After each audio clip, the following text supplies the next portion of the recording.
warahmatullahi wabarakatuh. Perkenalkan, nama saya Nazwa Aulia Syahrani. Saya mahasiswi Universitas Muslim Nusantara Al-Wasliyah Medan, Fakultas Keguruan dan Ilmu Pendidikan, Program Studi PGSD. Jadi saya ada tugas individual dari mata kuliah Apresiasi Sastra Anak.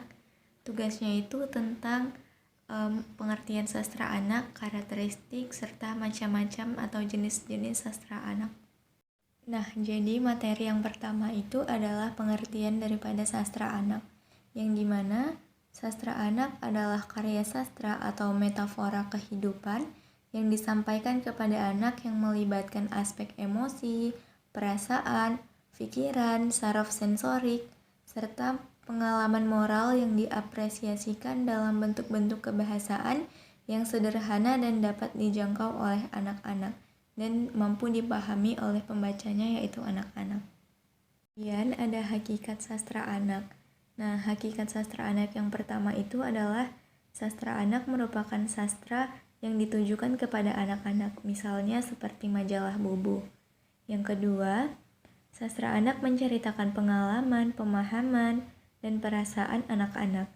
Dan hakikat yang terakhir adalah sastra anak merupakan karya sastra berisi nilai moral dan pendidikan untuk anak-anak.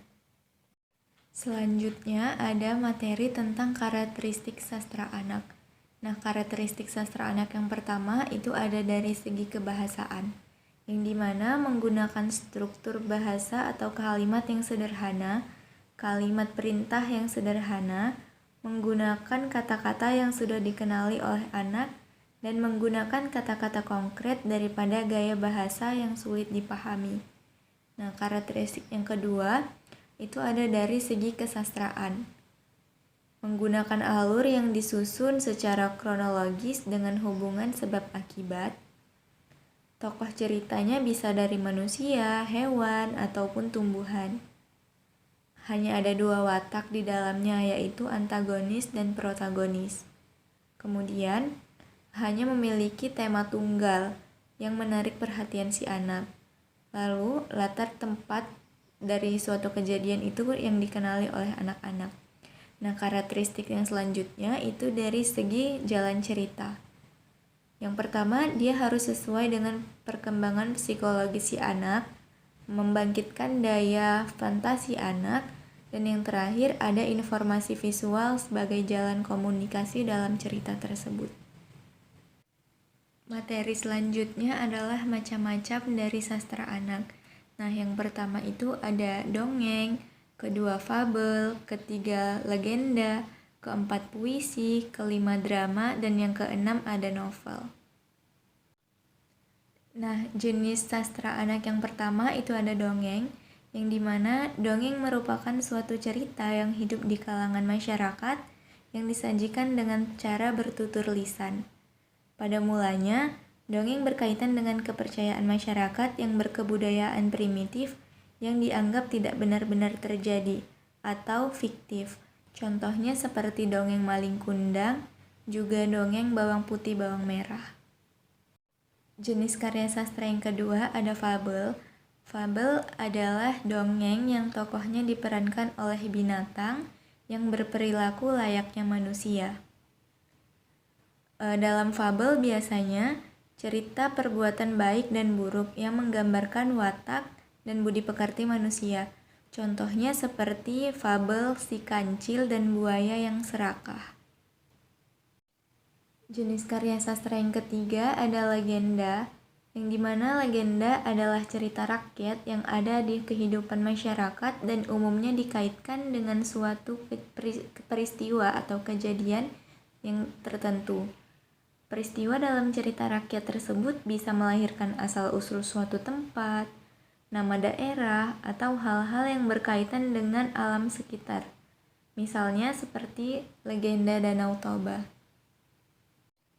Jenis karya sastra yang keempat itu ada puisi, yang dimana puisi anak adalah puisi yang mengandung kegembiraan dengan tetap menjaga ritmenya, yang dimana mengutamakan bunyi bahasa dan meningkatkan semangat bermain bahasa pada si anak. Tema dari puisi anak juga kebanyakan menyuguhkan cerita sederhana tetapi tetap menyenangkan bagi si anak. Hal itu bertujuan untuk mengasah ketajaman serta mengembangkan imajinasi anak-anak. Nah, biasanya puisi anak ini temanya sederhana seperti cita-cita dan juga tentang sahabat. Selanjutnya ada drama.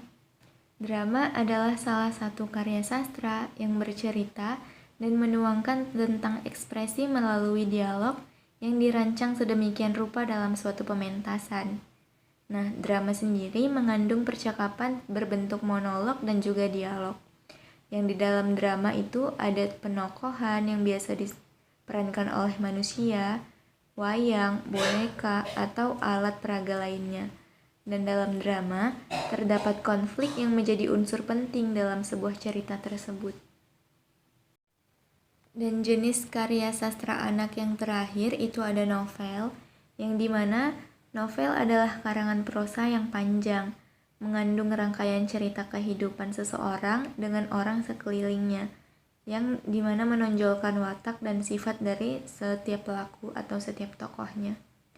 Dalam novel umumnya dimulai dari peristiwa penting yang dialami oleh tokoh cerita yang kelak akan mengubah hidupnya. Nah, dari contoh novel anak-anak itu bisa kita ambil yang berjudul Masih Ada Hari Esok dan Mata di Tanah Melus.